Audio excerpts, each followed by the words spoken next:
All right, everyone. It is 12:08 in Kitsap County. It is 73 degrees. Hey, I was born in 1973, so I think that's a good temperature and it's a good year. So excited to be here. I have been MIA for the last 2 weeks at different speaking engagements throughout the state. Throughout the state. I've been in Seattle. I haven't been really that far. But at different things that are so important. And, that's the work, unfortunately. And it is what it is. But I'm here today. We're doing it an hour earlier because, well, there's another event at our normal time, which is a landlord resource fair at 1 p.m. at KCR. So I want to give you that update in case you want to come down as a landlord. There's a lot of things that are changing in regard to landlord laws that are trying to be pushed in Tacoma and Seattle. And so if that is that a bellwether? Is that the correct terminology of what could be coming this way here in Kitsap County. Anyhow, let's go ahead without further ado. Let me bring back the one man gang, the person that's been holding it down for the last 2 weeks, all by his lonesome, Mark Boat Ride Frost.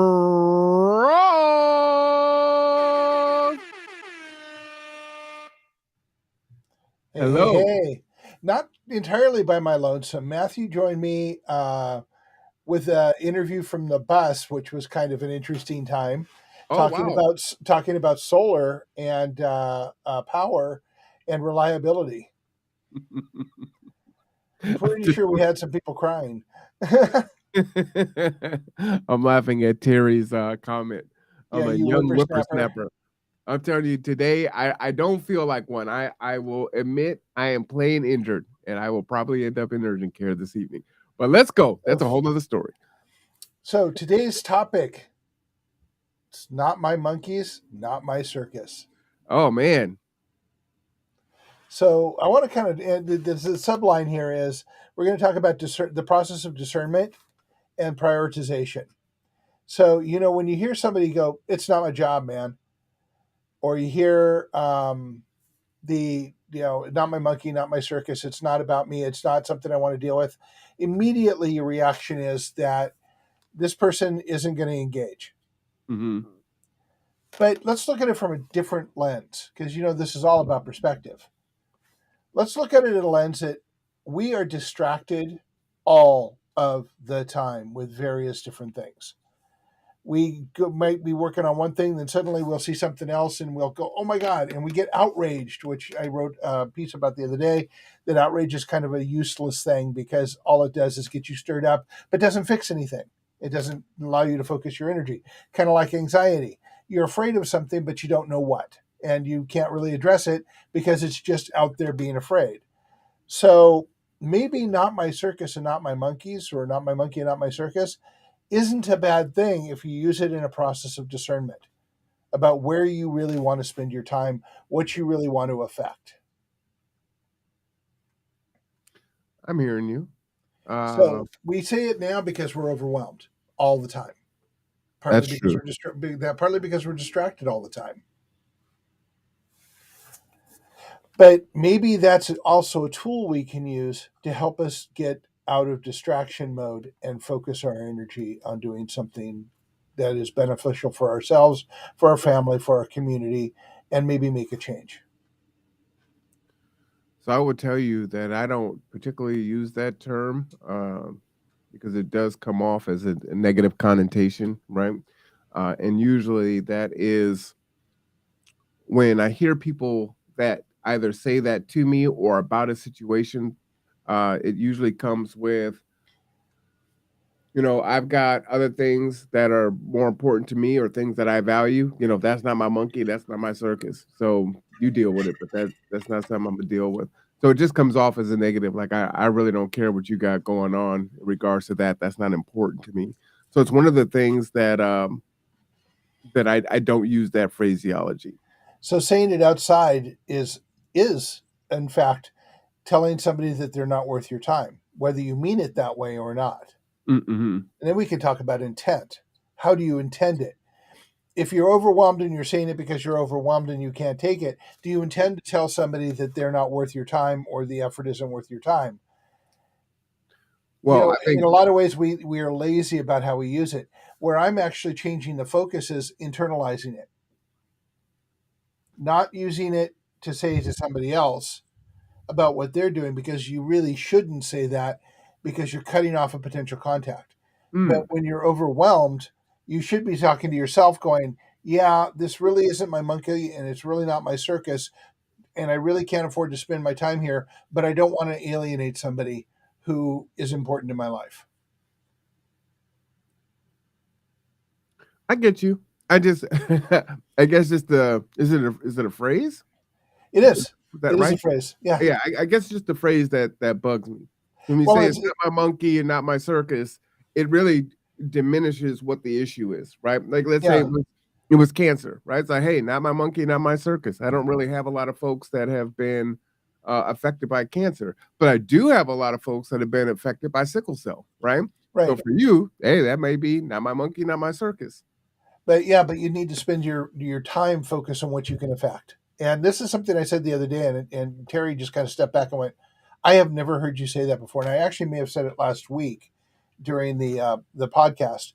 Is that I spend my time on things I can affect a Mm, change it.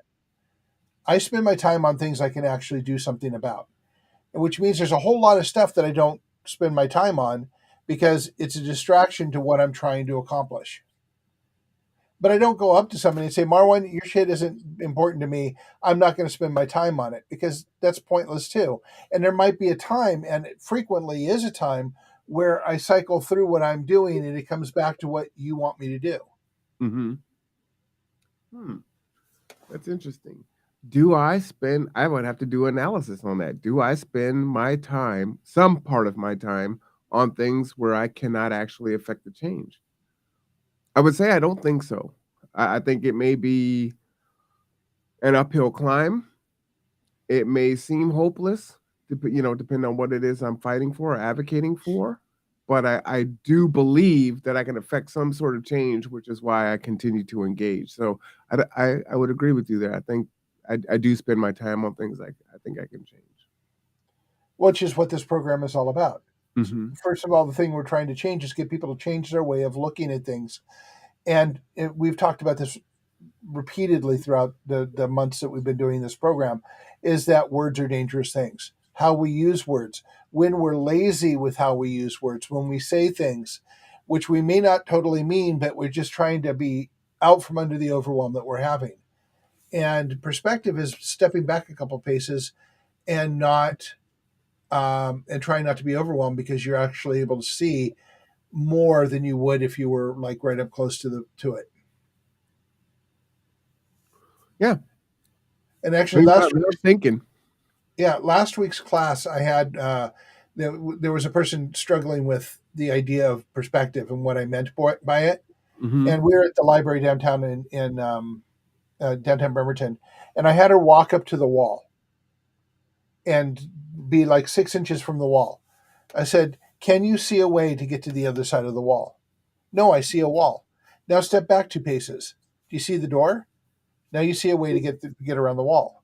That's what perspective buys you. The 2 paces back allows you to see a bigger picture and maybe put things in perspective that were overwhelming you. Ooh, that's a good physical example. Yeah. Did that So work? it did. She went, Excellent. "Wow, okay, I get it Mhm. now." I So love it. you're doing psychologically what you just did physically.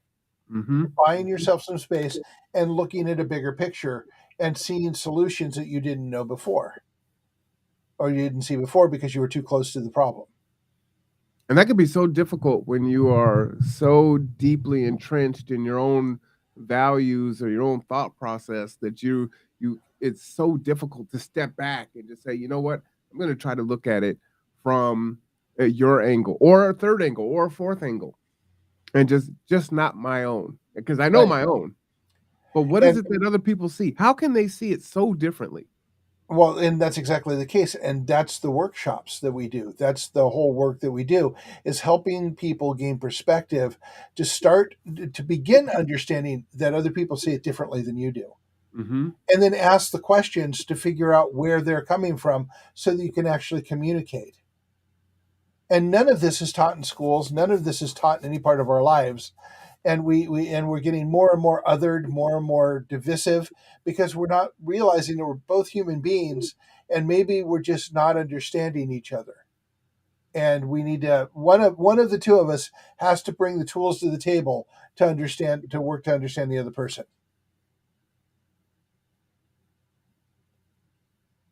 Well, I agree with that. I would add there, it may take one person, someone, the saying is someone has to be the bigger person, right? Uh, but you still are going to need both sides to engage at some point. So the first Yep. person could say, "Hey, clearly we're having an impasse here. We're not hearing each other. Let me step back, let you speak. I will listen, and then hopefully in that through that cue, then you can reciprocate that, and then you can listen, and now we can have a dialogue and a discussion." I would add one thing to that. Go I ahead. will listen and I will ask questions, Okay. because I cannot understand what you're saying in my context. So I have to ask questions to provide context. Mm-hmm. So that's kind of the thing that we teach, is always ask the next question, and sometimes you break through. I have one more visual for you, and I'm not gonna send them to you. I'm just gonna kind of describe them. Sure. This is something else that I did in class last weekend. Is I was trying to explain to people how we need to be as opposed to where we are. And when I did where we are, I drew 3 cubes on the white paper, on the whiteboard. And the cubes were, one was red, one was blue, one was, I think, green. And I had them in clouds, and the clouds were green on here, and then blue over here, and red over here. And I said, this is how we spend our lives, fortified in our cubes of ideology. And we hit each other, we bounce off of each other constantly with our cubes, talking about our ideology at each other, and we're not really understanding each other because we're in our ideologies. And we want to be, and we're told that we have to be individuals, and the individual is strong, and therefore my ideology is part of my individuality, so I'm going to wrap myself in it really tightly, and we're bouncing off of each other and not going anywhere and not working together. I said, so, but if you take that same image and make it into a puzzle piece, where you bring your individuality and your individuality and your ideology to the table with somebody else's, and you learn the tools to listen to each other and ask questions and find context, you find out that you aren't very different. You also find out that you're not losing your individuality, you're gaining strength and connection. Mm. And instead of bouncing off of each other, you begin to fit together.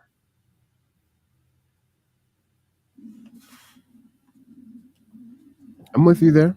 So, in order to get there, though, you have to start the process internally of, what is your circus? Who are your monkeys? How do we get together, and how do you understand yourself and understand what's important and what change you can affect when everything's overwhelming you all the time? So you have to figure out what's important that you can affect, that you're passionate about, and focus on that. And for a while, everything else has to go by the wayside until you get a handle on what's going on, and then you start reintegrating things. Which goes back to what I said earlier, where, what's important to you might not be important to me at the moment, but that doesn't mean it's not going to be important once I figure through a bunch of stuff and circle back around and start reintegrating things. And so, okay, now I can affect change here, and I can help Marwan do this. So are you saying, and that's one of the things, right? Asking questions. Yep. This is one of the things that we encourage folks to do in a learning setting, is check for understanding, right? So is Absolutely. what you're saying this, and then you get that clarifying, right? Or reinforcing. Or, this is what I'm hearing. Is that what you mean? Right. Absolutely. Which gets them to shift their thinking about how they're saying it, to get you, what you're hearing is absolutely not what I'm saying. So what did I say that got you to get there? And that helps you understand the other person and think about how you communicate. So my question is are you having conversations with people that are feeling like they are perpetually overwhelmed? All the time. Really? Yeah. Think about this. And I'll give you, without getting too granular, I'll give you an example. Anybody in any retail job who's making minimum wage, probably lives with four other people to make the bills, is barely making able to get food. But he's making too much money to get assistance. He or she are making too much money to get assistance, and you're being asked to do something that is above and beyond what they're doing right there. They are overwhelmed. Life has completely overwhelmed them. They have no perspective. They're going paycheck to paycheck, just trying to live, Mm, and nobody is helping them as far as they can see. okay. Great example. Great And, example. yeah, I was reading an article a couple of years ago about a woman who was sleeping in her car between jobs and almost died because of a carbon monoxide poisoning, Mm, because she was working three jobs, and the only place she can get some sleep is a half an hour in the parking lot of one of her jobs, then works for 6 hours, then goes to another job, sleeps for another half an hour, does that job, and then, and that was her life. And she kept gas in the trunk to fill up the gas tank, and she had the car running so she could have the heater on while she slept, and she almost died. But the only way she could make ends meet and pay for her apartment and provide food for her daughter was to work three jobs and to do it that way. And there was no help. She made enough. She didn't make enough money, or she was in a state that didn't help. Um, so this is the life we have. 46%, almost 50% of the people in this country live that way why? because they can't afford the rents. You have a meeting coming up with Landlord Resources recently. The average rent in this town for a one bedroom is $1,600. Um, you hear all of these things about what market rate, but the market rates by the numbers I've seen aren't real, and people can't afford to live. And then you have to move out of the area. Well, we're a peninsula, so where are you going to move to if you work in Bremerton? Belfair? Well, here's the thing too. Just watching the news last night, apparently, Tacoma, Pierce County has some of the worst rents in the state. Yeah. 30% of their tenants there are paying more than 30% of their income toward their rent. I'd say if you look around in Kitsap County, you'll find the same thing. Well, maybe like 28% or something like that, but Yeah. the article was Tacoma leads the Yep. state. Like, wow, okay. And unfortunately, the things that they're trying to put into place to address it, to me, I think falls woefully short of really. It's just a band aid. I wouldn't even call it a band aid. It's a leaf off a Well, tree over the it, it, wound. it is. I mean, we have to start looking at providing shelter and the basics for people. I mean, the people will yell, "He's a socialist." No, I'm a humanist. I think that we will get the best out of our humanity if we are able to provide people some relief from the overwhelm they have of just trying to eat food, breathe, sleep, and get to work. I've got a different perspective on that. They're fine. And my thought on that is, yes, I agree with that, but I think we've also um, we have grown in society to a point now where America, the land of the free, home of the brave, the American dream. And while you can do whatever you want within reason, it does not necessarily mean that you should do what you want. And there are a lot of folks that are living far above their means and making some pretty severe life decisions when, let's say, bringing a child into the world, right? You are not able to take care of yourself. You may or may not be in a relationship. Who you decide to share your bed with, understand that can result in a child that didn't ask to be here. And if you can't take care of yourself, bringing someone else in uh, under that, I mean, that just really compounds the issue. Yep. And I don't disagree with you. I just am looking farther down the road, and for us to get by these issues, we have to start changing the way we act as a society. Well, but I think that's part of that change, right? So let's say Yeah. we did how you're kind of talking about it here, right? I'm making some assumptions here, so correct me when I'm wrong. Okay. Let's say, okay, we're going to do UBI, and we're going to do $2,000 a month for everyone.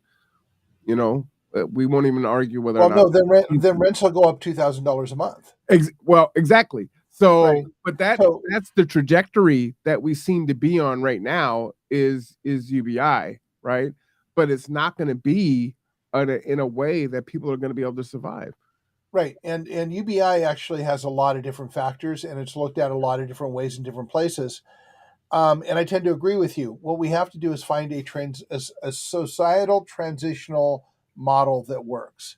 And the only way that's going to happen is to get people on the same page about what the goal is. Yeah. Oh, and to that end, that's why I've been saying to folks that I think we need something radical, and we have to just say, you know what? Yes, we have hyperinflation on a lot of different things, but housing, food, these should be human basic rights, and those are things that we need to. Everyone should have those, and then we can address some of the other societal issues in some other ways. But this is how we're going to do it, and we're going to make it affordable, right? I have a way that we can start. Sure, go ahead. Okay, I'm going to use the C word. Whoa, there's a lot of C words. Do I need to? I'm going to use the C word, commodities. Commodities? Okay. We have a market for commodities where food prices are manipulated by people who make money off of the prices of food. The Koch brothers in their oil industry, that's how they made all their money, is on the commodities market. These are the guys. I think one of them died recently, but these are the guys who fund all of the very far right wing conspiracy models. And I would point out that they funded this so well in Kansas that Kansas is failing as a state because their model does not work except for them. And for anybody who doesn't know about that, go back and look at the history of the last 5 years in Kansas and the political changes and what the Koch brothers have been doing. But they made all their money manipulating prices in the oil industry, and that's heating oil, what you need to drive your car. They've been involved in that. So when I had somebody the other day in our neighborhood say, "Damn that Biden! I just paid X amount of dollars for filling my car." And I said, "And you think he's got something to do with that? Why?" I said, "Well, it's his fault." I said, "How?" There are so many levels into how that happens, including commodities market, oil companies manipulation, OPEC. All of these things play a role in this that you can't point at one person and say they're at fault. Matter of fact, the only thing he really can do is release reserves to mitigate the prices. And we only have so many reserves. Well, I think that we can really lay fault where it really truly lies, and that's with each one of us, right? We're the people that are allowing this. But we have to come together, and so that's an excellent point. And that's the whole reason we do the workshops is we're looking for people to become champions of change, starting with their neighborhoods and get people on the same page, not by talking politically, but saying, here's the problem, here's the solution. How are we going to get from point A to point B? Yeah, and I'm not suggesting anything radical like, oh, let's do away with capitalism. But predatory capitalism, I think, is destructive to this country. We need to regulate the hell out of it, and we aren't. Well, when you have, what is it? Government charging $50,000 for a garbage can, right? The size of an airplane garbage can, right? We have, it's throughout our system. Or when, COVID was, right at the height of things and people were hoarding toilet paper and then turning around and selling it for 4 and 5 times the amount, right? The very things that they don't want done to them than they were doing unto everyone else. Right? I was forced to buy like a Mondo pack of toilet paper. A Mondo pack. Yeah, the Mondo pack of toilet paper because it's the only thing that was available. And so I bought this and I'm like going, I will run out of toilet paper in 2050. Oh, that's hilarious. Yeah, sorry, I only have one butt to wipe. I don't need 4,000 packs or 4,000 rolls. I'm gonna go into Walmart or Costco and look for the Mondo pack. Where's the Mondo pack? How big is the Mondo pack? Is it like 100 rolls? Oh, this one was like 40. And I'm like going, I bought a 40 rolls of toilet paper for one person living But by you know what? himself. I actually don't think that's a bad thing, right? And if we look at it from a macro, you know, thought on there, right? Well, if you buy 40 rolls, not 400, right? Probably don't need 400 rolls at one time, but if you buy 40 and you're buying other things to go along with that, you're going to decrease your trips to the store, right? Which reduces some of your Yep. carbon emissions, right? So I think there are some benefits in thinking that way, just not the excessive piece of it. So here's another thought, and I'm going to go kind of random here. This is something I think frequently as I drive through this town and watch the people in these $70,000 trucks that have never seen a day of work in their lives, never been covered with mud, never hauled a horse trailer or anything else. And I look at these and I'm just going, how many of these do we need for the high gas usage, expensive trucks? I mean, I can see, if you want to go to a socialist way of looking at things, I could see one neighborhood having one truck and they all share it. Oh God, no. Um, yeah, Okay, I won't tell me make why. I just yeah, no. I've been raised the way that I've been raised, and I like some of my individualistic comforts. So having a giant truck. Oh, having a giant truck would be I actually have a giant truck. It's I not know you do. a $70,000 truck. It's a 83, 89 Ford F-150. But Uh, you know, one that's being addressed, right, with the electrification of our vehicles here. That's one of the things that I was speaking about And last and Wednesday. trucks should have been on the first edge of that because trucks need torque to haul things. And electric motors have way more torque than gas or diesel motors. It's all coming and it's coming rapidly. Now, whether or not the infrastructure is set to, do it as quickly as they're saying, the answer to that is no. But the train has left the station, I think a little prematurely, but so we're going to do the best we can, and my job on there is to advocate so that it is done as equitable as possible. Because if you can't afford a ICE vehicle now, an internal combustion engine vehicle now, how are you going to afford an electric Well, vehicle? and that was the show that I did last Wednesday. Oh, really? Yeah, we were talking about, the push toward electric vehicles, and I said, an electric vehicle, and I gave some prices. I think the cheapest Prius I was able to find, and this is hybrid, was $7,500 on Auto Trader. But I can go buy a working car on Craigslist for $1,500. So if I am low income and I'm struggling with a $1,600 a month rent or even an $1,100 a month rent, and I'm spending 30% of my income on rent, and I'm getting food, and I make too much money to get food stamps, and I make too much money to get assistance, which would be anything over like Social Security. Um,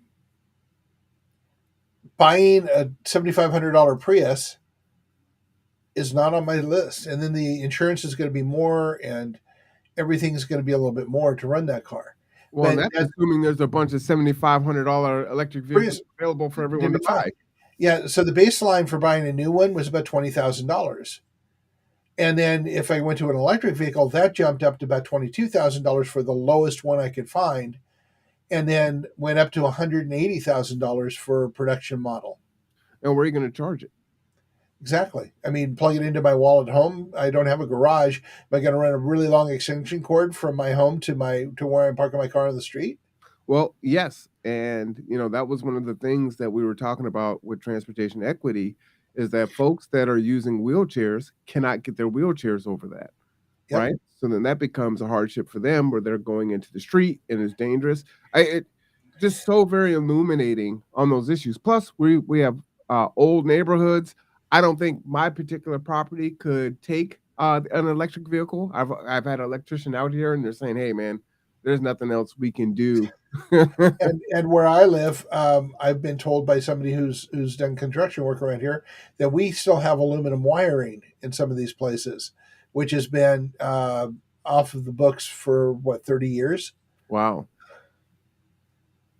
Yeah, So there's a yeah, lot of challenges. yeah, we have one grounded plug in this entire place. Mm. So yeah, I mean, we there are so many things wrong, and we have not anywhere near enough time in our hour to discuss them. Well, here's one, Um, Mark, before you move on. And I know you say not to go down the rabbit hole, and down the rabbit hole we went. But I've been gone for 3 weeks, so yeah, I enjoy our conversations. One that was expressed I didn't think about is we lose power a lot here in Kitsap County. that was discussed No last week, power, and the last 2 weeks we were talking about it. can't No charge a power, no vehicle, car. can't get to But work. but in Germany, your car charges your house, and your house charges your car, and they have software that switches when it's most appropriate for that to be used. Wow. So, yeah, Germany is so far ahead of us. It's not funny. They were far ahead of us in concept in 2011. Now they're like light years ahead of us.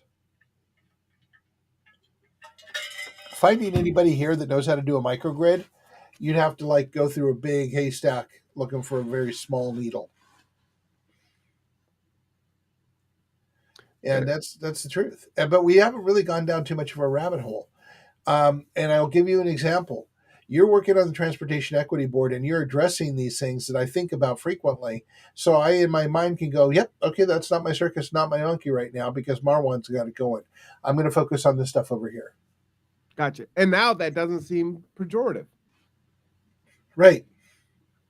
So, and it keeps me from being overwhelmed by having to think about transportation as part of what I'm doing. Oh, Marwan's already taken care of that. Now I can focus on training people how to go to their neighbors and engage their neighbors in a conversation that will lead to a grassroots movement that will push change.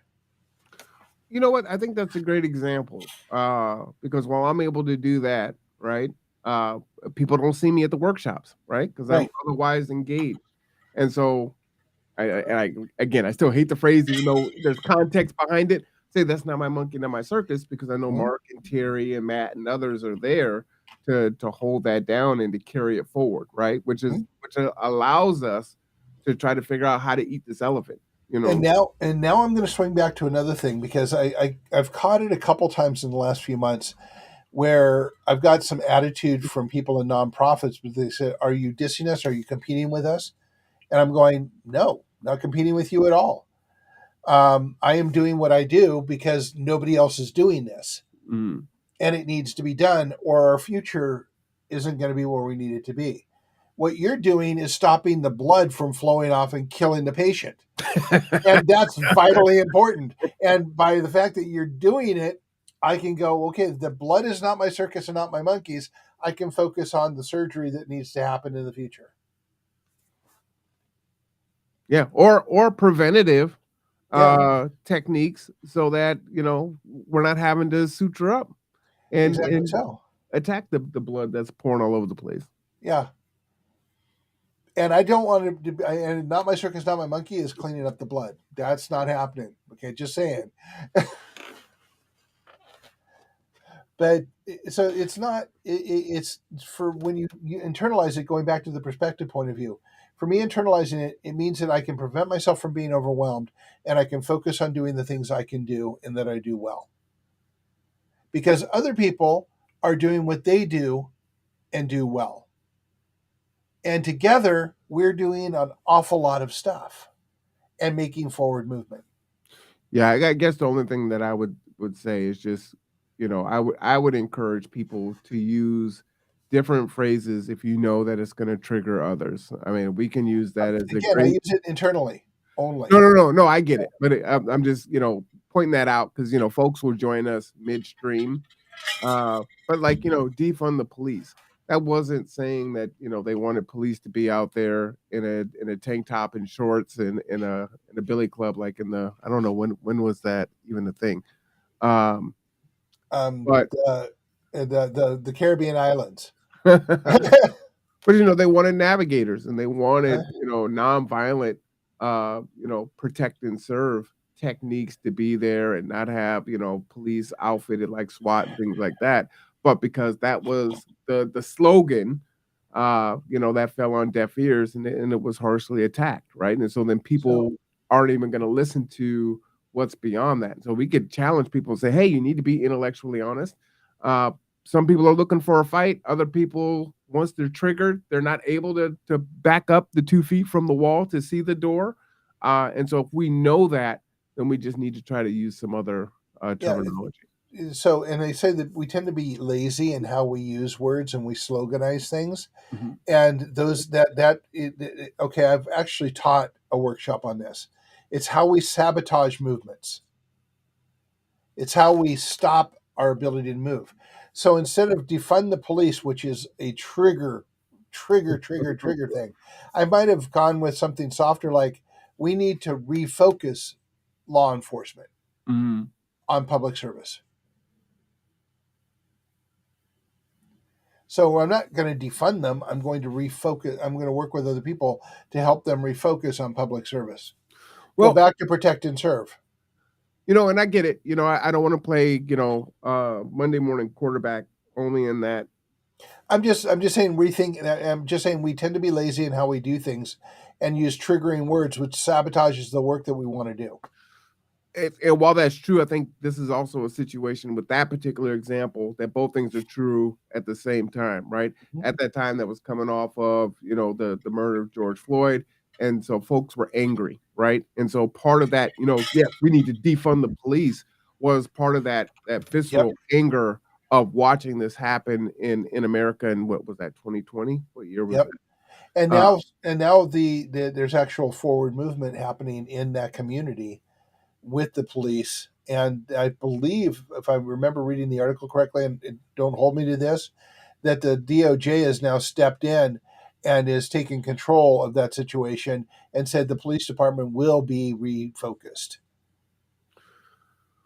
yeah, I'd like to see that because It's in process. That just the decision came down after their investigation of 3 years that there's so many broken things there that they have to step in and do it because the police department in the city is obviously not going to. mhm. Yeah. And they've done that 3 or 4 times in the last 5 years because of the institutional racism and brokenness of the department.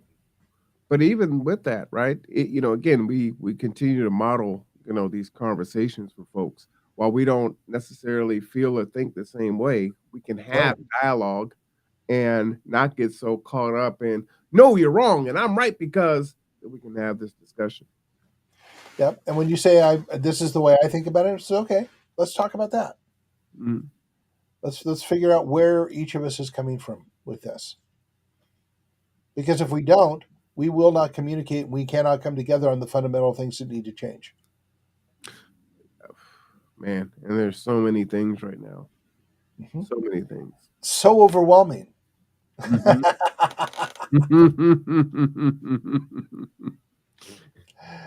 To use another example of it. No, that is those are facts. And I spend a lot of time working on a lot of things, and maybe some things probably shouldn't be my monkey or my circus. But right now, I have the strength and the energy, so I've got a lot of irons in the fire. So Yeah, as you head to urgent care tonight. Okay. yeah, man, I don't know what's going on.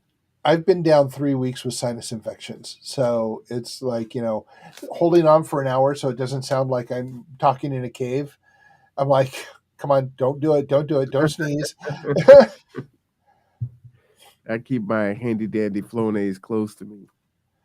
Yeah. So anyway, the point is that we need to change our perspectives internally first. We have to do. I have to look at it and go, this is an exercise I do every day, Mhm. and I'm not some guru saying this is how you do it. This is the 10 steps to be, to reach nirvana. Um, I look at it every day and I go, okay, these are the things I need to do. These are the things on my plate. What change can I affect today? And that has so many factors in it. Can I sit down and write something today? No, my brain isn't working that way today. So what productive thing can I do today? And what things are going to be not my thing today?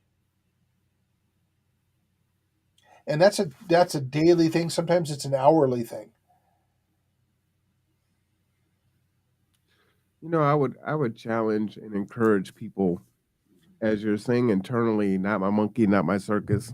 And I get some people are tremendously overwhelmed as we began this conversation, and you got to put your scuba mask on first before you help others. Mhm. But I challenge folks to think about things macroly. So if you're wanting to see some change, whether you're a NIMBY and you have every right to feel that way, if that's how you feel, but think about the alternative. What is the solution otherwise? Like Mark was saying, right? Taking that two steps back. A lot of times we'll say when we're 2 inches from the wall, well, I can't see another way out, but I know I don't want this here. I don't want that. Right. So, well, what do you want? Because this situation is going to continue to get worse, and you're going to have to deal with it one way or another, right? So they can take your tax money, they can increase taking your tax money, and they can use it in ways that you don't agree with. Uh, they could take more and use it in some ways where you might agree with it, and try some things that might be more solutionary, more proactive, more permanent in being resilient in the outcomes of it, or you can kind of keep staying in that kind of trap space of, I just don't want this now. I'm not thinking about further down the road, even though things are going to get far worse than what they are now, right? We just had another bridge collapse in this country, right? Our infrastructure is failing. Yeah, are you talking about the I-95? No, not the one in where the Pennsylvania. yeah, yeah, no, no, an actual bridge. Okay. And we have buildings falling down. I mean, we have all kinds of crazy stuff going on here in the United States. The Yep. United States in 2023. This is Well, what's because we happening. haven't spent any money on infrastructure in forever. My dad says charity starts at home. Yep, and we spend a lot of time, and I'm not going to say that we shouldn't be doing what we're doing elsewhere, because to some degree that makes sense. To other degrees, it makes no sense at all. I'm just saying It, charity starts at home. Doesn't end at yeah, home, but it starts here. And we haven't been and we haven't spent any time at all at home trying to no. figure stuff out. And we have 46% of the people here one paycheck away from homeless. And that doesn't count how many people are homeless, because the numbers that I see from the counties, the cities in the state, I think are complete BS. I don't have better numbers, but I think that they're far too low. I wanted to tell you something. Yeah. So, I get visits from, our Mormon brothers and sisters from time to time. And so I had a visit Friday evening, pretty late in the evening, because I had an event that I had going on. And it was an elderly couple that had come with the young missionaries. And so we had a really riveting conversation. And one of the things we were talking about was housing and affordable housing and whatnot. And they actually brought up some of your very concerns, right? Like, can our water table sustain this huge influx of projected people coming into the city and into the county? And so, I just wanted to share with you, there are other people that are cognizant of our challenges, and that's Yep. another those one of those things of pulling back and saying, hey, we need housing for all these folks. And this is where I believe charity starts at home. We have unhoused people, but we're trying to encourage more people to come here, or people are fleeing Tacoma, Pierce County, King County, because it's cheaper here than there. But Yeah, and they're for taking the up moment. that we need to house our own residents, and we're not going to Yeah. be able to And, sustain that influx and that growth.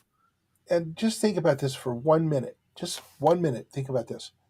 Kitsap Peninsula. We have water bordering three sides, and the way south has water encroaching very closely on both sides. If there was a Cascadia Rising event, it would be Kitsap Island.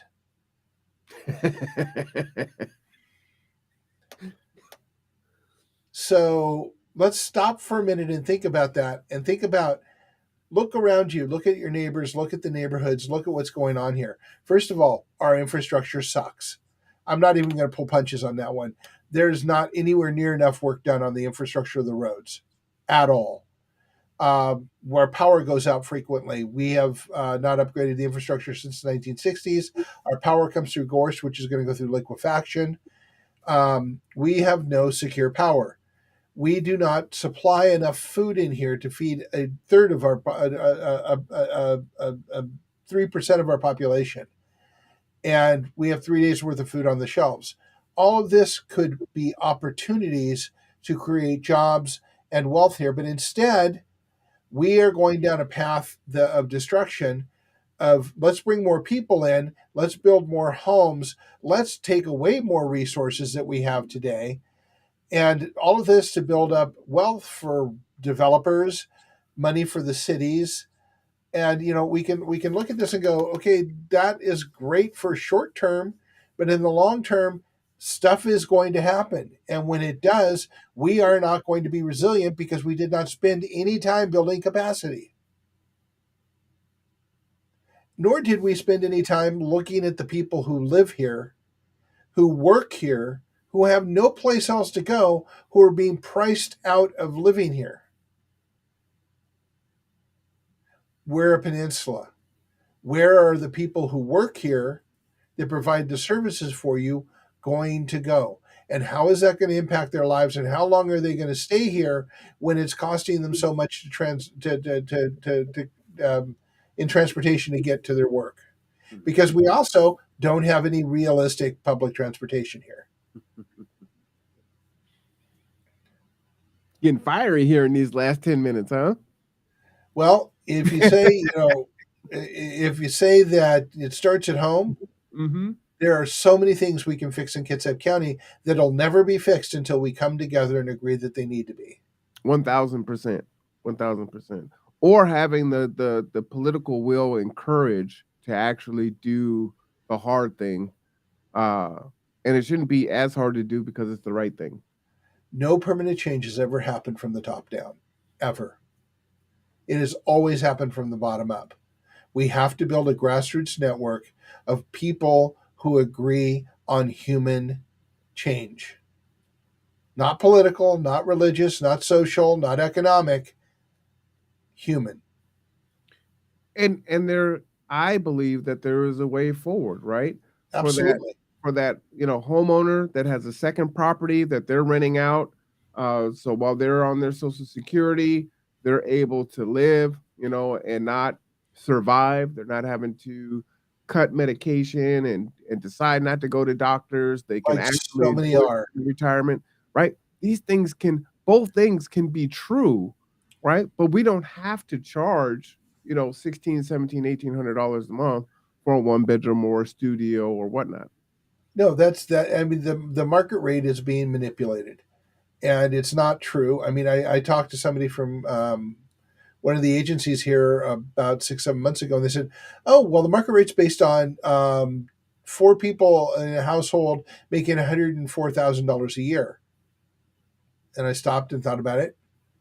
I went, "I don't know anybody with 4 people in their household making $104,000 a year. That would be both parents working, making 52,000. So I guess I don't know enough people from the shipyard. But we don't have that many employers here that pay that much that pay that much money. So where's this market rate for Kitsap County coming from? So that's those are the things that perplex me, and I think that we need to address that in total as people of Kitsap County, because I don't think it's going to change any other way. Yep. So, for my thought, I think that anything that we need to do to get to the future, and my socialistic points of view, it's transitional. I don't think we should can capitalism. I think we should integrate the process into our model now, and I think we should get more regulation in place so that less abuse can happen. For me, I'm one who hates when decision makers say, "Well, let's look around and see what other people are doing." That frustrates me to no end. That's called best practices, and I always tell somebody to wash their mouth out. There's no way that what somebody else did applies to what we're doing. You still have to do the job. You still have to think it through. You still have to understand the problem that needs to be, the solution needs to be done to. You can't skip any of those steps by watching somebody else having done something that might be similar or may be radically different. Right. So let me finish my thought on that. Okay. Um, and based on what you were saying, when I was going through my master's program, one of the things they were saying is, there was new terminology, right? They were moving away from, best practices to HIPS, to high impact practices, right? Because it was more expansive. But like you were saying, Germany is doing some things that would probably work here, and we would need to modify a little bit because we're on a peninsula and yada yada yada. But in that regard, I do think we should do that, right? Mhm.